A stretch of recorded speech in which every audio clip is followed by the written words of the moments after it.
Hello મિત્રો, આજની પૂરી story જરૂર સાંભળી લો, કારણ કે આજની પૂરી સ્ટોરી તો એક મજબૂત મર્દ જ સાંભળી શકે, કાં તો એક મજબૂત છોકરી સાંભળી શકે.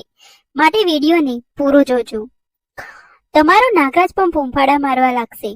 તો હેડો ચાલુ કરીએ. સ્વાગત છે તમારું અમારી યુટ્યુબ ચેનલમાં.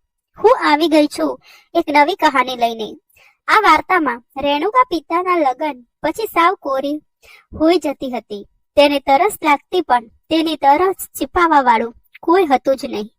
પછી તેણે કઈ રીતે તરસ छिपाવી તે જોઈએ. તો ચાલો વાર્તાને શરૂ કરીએ. રેણુકા પોતાની પથારીમાં પડીને આખા દિવસના રૂટીન વિશે વિચારી રહી હતી. સવારે વહેલા ઉઠીને તેણે પોતાના સાસુ સસરા માટે ચા બનાવી અને પછી નાઈ ધોઈને ફ્રેશ થઈને પોતાના રસોડામાં આવી ગઈ હતી.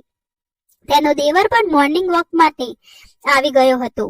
તેણે તેના માટે જ્યુસ બનાવ્યું હતું. પછી બધાએ નાસ્તો કર્યો.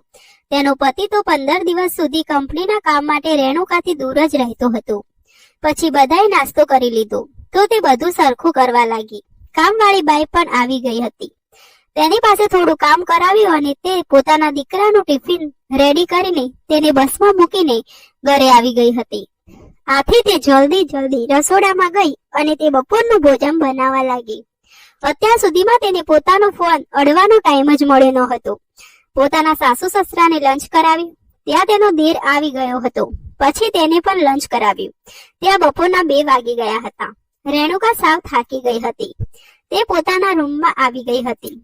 પછી તે જેવી તેની પથારીમાં પડી તો તેને પોતાની જિંદગી વિશે વિચારવા લાગી કે તેની જિંદગી સાવ કેવી થઈ ગઈ હતી. તેની અત્યાર સુધી કેટલા બધા પાસે પોતાનું ખેતર ખેડાવતી હતી અને અત્યારે તેનું ખેતર સાવ ખંડેર થઈ ગયું હતું. રેણુકાને પોતાના પાછળના દિવસો યાદ આવતા હતા. તે થોડાક સમય પહેલા તે પોતાના ઘરે એક રાજકુમારી બનીને ફરતી હતી અને 9 વાગે ઉઠતી હતી. આને હવે અત્યારે તો તેને બધું કામ કરવું પડતું હતું. તેની પાછળની જિંદગી તો બહુ સારી હતી. એ જ્યારે પોતાના પિયરમાં હતી તો તે સવારે 9 વાગે પોતાની પથારીમાંથી ઉઠતી હતી અને ઉઠીને પછી મસ્ત ચા પીતી હતી અને પછી નાઈ ધોઈને સીધી કોલેજ જતી રહેતી હતી. ત્યાં કોલેજમાં બધા પોતાના મનગમતા સાથે તેને ઘણીવાર ખેતર ખેડાવ્યું હતું. ત્યારે તેને પોતાના મા બાપની રોકટોક પણ ન હતી. પણ અત્યારે ખબર નહીં રેણુકાની જિંદગી સાવ કેવી થઈ ગઈ હતી, કારણ કે તેનો પતિ તેનો સાથ આપતો ન હતો. મિત્રો, હું આશા રાખું છું કે તમે સમજી શકતા હશો કે હું કયા સાથની વાત કરી રહી છું. રેણુકા એકદમ ખુલ્લા મગજની છોકરી હતી. તેણે કોલેજ ટાઈમમાં બહુ બધાની પાસે પોતાના ખેતરમાં પાક વવડાવ્યો હતો. હું કયા પાકની વાત કરું છું એ તમે સમજી શકતા હશો. તેણે પોતાની જવાનીમાં બહુ જલસા કરી લીધા હતા. તેણે ભરપૂર રીતે પોતાનો પાક લણાવી લીધો હતો. તે જ્યારે કોલેજમાં હતી ત્યારે પોતાનું ખેતર તેને એવી રીતે ખેડીને તૈયાર કરી રાખ્યું હતું કે લોકો તેની બહુ મોટી કિંમત આપવા માટે રાજી થઈ જતા હતા. તેના વાળ એવા હતા કે છેક ગોઠણ સુધી આવી જતા હતા. લોકો તેને જોતા તો બધા તેની પાછળ પાગલ થઈ જતા હતા. તે એક ખુલ્લા મગજની છોકરી હતી. તેનો મલબક પાક આવો હતો કે તેમને જોતા જ એમ લાગે કે એમાં તો હાઇબ્રિડ બિયારણનો જ હાથ હશે. મિત્રો, સમજી જાઓ કે હું કયા બિયારણની વાત કરી રહી છું, નકર તમાર ટચુકડો હલેસા મારવા લાગશે. પણ અત્યારે રેણુકા એક ઘરની વહુ બનીને રસોડામાં ઊંઘે માથે કામ કરી રહી હતી. તે પોતાનું ખેતર ખેડાવવામાં બહુ માહિર હતી, પણ હવે તે બધું સાવ બંધ થઈ ગયું હતું. તેનો પતિ તો 15 દિવસ સુધી બહાર રહેતો હતો. જો કે તે રેણુકાને સરખું પરફોર્મન્સ પણ દઈ શકતો ન હતો. તે 2-3 મિનિટમાં જ હારી જતો હતો અને આવી રીતે રેણુકા બિચારી ભૂખી હોઈ જતી હતી. હવે તેને તેના પતિ ઉપર બહુ ગુસ્સો આવતો, પણ તે પોતાના પતિને કંઈ કહી શકતી ન હતી. એનો પતિ પ્રેમ તો બહુ કરતો હતો, પણ તે ઝાઝા સમય સુધી ટકી શકતો ન હતો. પછી રેણુકા મજબૂર થઈને પોતાની આવી એકલી જિંદગી જીવી રહી હતી. હવે દિવસો આમ જતા હતા. રેણુકાને ક્યારેક તો પોતાનાથી પણ કામ કરી લેવું પડતું હતું. હું શું કહેવા માંગુ છું મિત્રો, તમે સમજી રહ્યા હશો. હવે રેણુકા આમ જ 30 વર્ષની થઈ ગઈ હતી. એક દિવસ રેણુકાએ ફોન લીધો તો તેના મોબાઈલમાં એક નવું વોટ્સએપ ગ્રુપ બની ગયું હતું. તો રેણુકાને પણ એમાં એડ કરેલી હતી. ગ્રુપ ખોલીને જોયું તો તેના બધા પોતાની કોલેજના જ મિત્રો હતા. રેણુકાએ તેમાં હાય લખ્યું તો બધાએ તેનું મસ્ત રીતે સ્વાગત કર્યું હતું. રેણુકાના બધા ફ્રેન્ડ ગેટ ટુગેધર રાખવાની વાત કરી રહ્યા હતા. મતલબ બધાને કોલેજ પૂરી કરીને તો બહુ સમય થઈ ગયો હતો. આથી બધા એક પાર્ટી રાખવાની વાત કરી રહ્યા હતા. આથી તે બહુ ઉદાસ થઈ ગઈ હતી. તે એમ વિચારતી હતી કે હવે તેના નસીબમાં શું લખેલું હશે. તેને કંઈ સમજાતું ન હતું. તો થોડી વાર થઈ તો રેણુકાના મોબાઈલમાં એક મેસેજ આવ્યો હતો. રેણુકાએ પૂછ્યું કે કોણ? તો સામેથી જવાબ આવ્યો કે હું કાવ્યા બોલું છું. તે કાવ્યા રેણુકાની કોલેજના દિવસોની સૌથી પાક્કી બહેનપણી હતી. કાવ્યાએ રેણુકાને પૂછ્યું કે તું આવી રહી છે ને?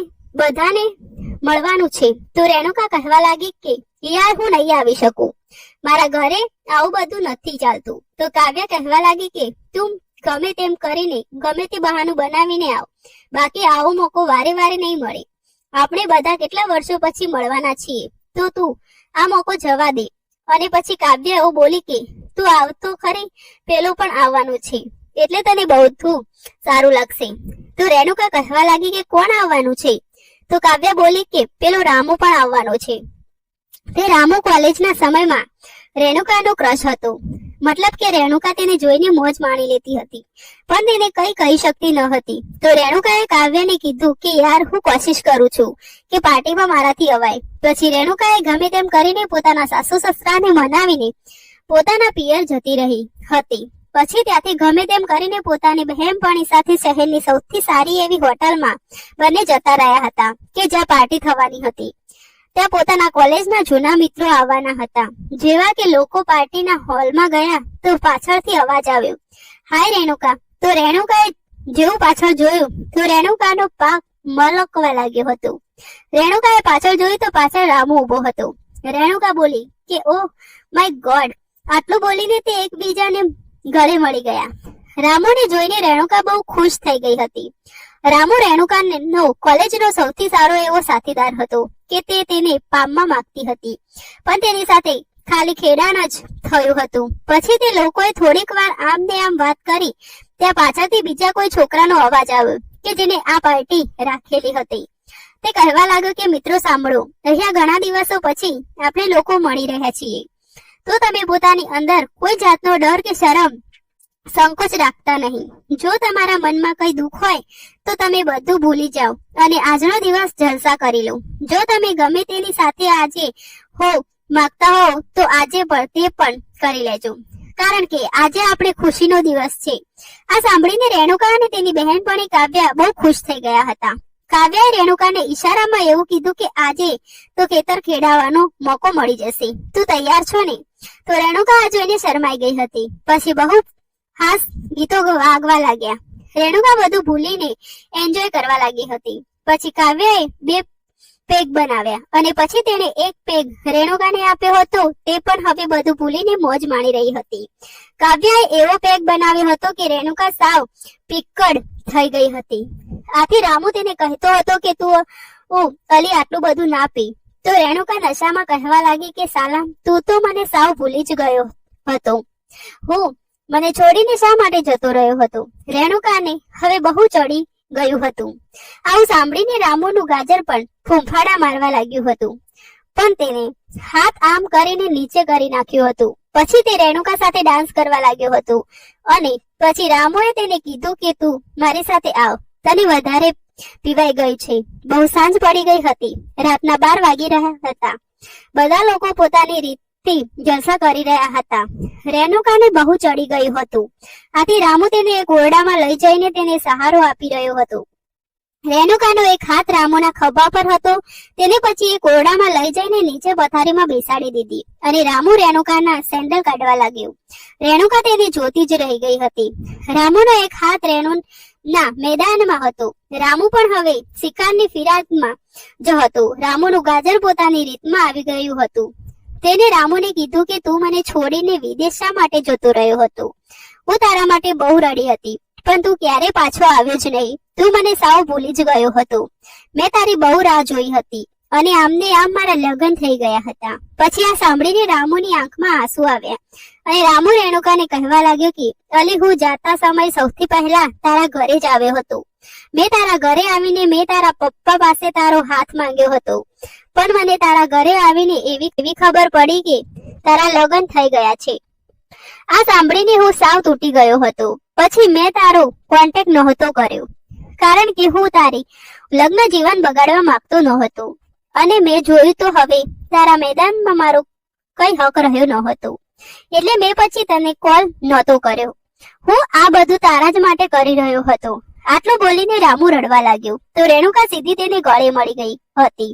રેણુકા તેને કેવા મેદાનમાં મારતી, મેદાન તારું જ છે, જો તારામાં હિંમત હોય તો ચલાવ ગોલી. અને પછી ભાઈ ભાઈ રામુ હવે વર્ષોનો તરસ્યો હતો. હવે તે રેણુકાની વાડીમાં બી વાવ્યા વગર રહી શકે તેમ ન હતો. હવે પાછા એકબીજાના મનમાં અરમાન જાગવા લાગી રહ્યા હતા. થોડી જ વારમાં રામુ અને તેના ગાભા કાઢી નાખ્યા હતા. રેણુકા અને રામુ પોતાને કંઈક અલગ જ મહેસૂસ કરી રહ્યા હતા. થોડી વાર થઈ તો રામુએ રેણુકાના ખેતરમાં પોતાનો પગ પેસાર્યો કરી દીધો હતો. પછી તે બંને પોતાની વાડીમાં ખોવાઈ ગયા હતા. મિત્રો, હું આશા રાખું છું કે તમે મારા શબ્દોને સારી સમજી રહ્યા હશો. રેણુકાના નશામાં મગ્ન હતી અને રામુ પણ હવે પાક્કો હતાણ ધર્યો હતો. તે ઓરડામાં જ રેણુના પીસડા ખેરી નાખ્યા હતા. રેણુ સાવ ભાન ભૂલીને રામુની થઈ ગઈ હતી, કારણ કે તેના પતિએ તેને રામુ જેવી ખુશી આપી નહોતી. આથી રેણુ હરખ પદુડીથી થઈ ગઈ હતી. હવે રામુમાં હવે એક અલગ જ જ્વાળામુખી પેદા થઈ રહ્યો હતો. રામુનો હાથ હવે રેણુની જવાની જગ્યા પર જઈ રહ્યો હતો. રેણુ તેને કહેવા લાગી કે યાર રામુ, તારા જેવું હતાણ તો મારો પતિ પણ ના ધરી શકી. તેને ક્યારેય આવી રીતે નથી ધર્યું, કારણ કે તું મારો કોલેજના સમયનો સાથી છે. તે મારી વાડીમાં બહુ ડુંગળી સોંપી છે. આથી આ બધી તારી મહેનત છે. તું ચિંતા કર, મારા પતિનું આમ કઈ નથી. મારો પતિનો એક ઓવરમાં જ હારી જતો હતો અને તું છે કે હારવાનું નામ જ લેતો નથી. રેણુકાની જેલ હવે રામુ જેવા કેદીની રાહ જોતી હતી અને આજે આ પાર્ટીમાં રેણુની જેલનો કેદી આવી ગયો હતો. રેણુ પોતાનું બધું ભૂલીને હવે રામુમાં સમાઈ ગઈ હતી, કારણ કે તે માંડ બહાર નીકળી હતી. તેનું ખેતર આમ જ ગંઠાણ થઈ ગયું હતું. રામુ સિંચાઈ દ્વારા તેમાં પાણ લાવ્યો હતો. રેણુના ધાર્યામાંથી રામુ રસ પીવા લાગ્યો હતો. રામુ દારૂ પણ ભૂલી ગયો હતો. તેના ધાર્યાનો રસ એવો હતો, તેનું પેક બનાવીને પીવા લાગ્યો હતો. રેણુની વાડી હવે ઊની થઈ રહી હતી. રેણુ બંધ થવાનું કેડી નહોતી અને રામુ મૂકે એવો ન હતો. રેણુના પહાડો સાવ ઢાળી ગયા હતા. એમાં આ રામુનો જ કમાલ હતો. રેણુનો હલ્લેસા લઈને હોડી ચાલવા લાગી. રામુ પણ પાક્કો રસ્યો હતો. આથી તેનું વાણીને ચારે કોરથી કરી નાખી હતી. મિત્રો, તમે મારા શબ્દોને સમજી જજો. રેણુ તેને કહેવા લાગી કે યાર, હવે જ્યારે હું તને બોલાવું ત્યારે તું આવી જ રીતે આવીને મને મદદ કરી દેજે, કારણ કે તારા વગર મારા વાડીમાં કોઈ બી વાવી શકતું નથી. તું આ વાડીનો હકદાર છે. બાકી મારો પતિ તો ખાલી આ વાડીનું ધ્યાન જ રાખે છે. બાકી તું મારો સારો રખેવાળ છે. રામુનો નંબર તેને લઈ લીધો હતો. જ્યારે પણ હવે રેણુનું ખેતર સુકાઈ જતું તો હવે રેણુ ગમે ત્યારે રામુને ફોન કરી દેતી હતી. પછી આવી જ રીતે રામુ તેની મદદ કરી દેતો હતો. હવે રેણુનું જીવન પાછું નવા રંગોથી ઉજળું થઈ ગયું હતું. હવે તેને એકલું નહોતું લાગતું. બાકી ભલે તેનો પતિ તેનાથી દૂર રહેતો, પણ તે રામુને એક દી દાડીએ રાખી લેતી હતી. મિત્રો, જો તમને મારી આ વાર્તા ગમી હોય તો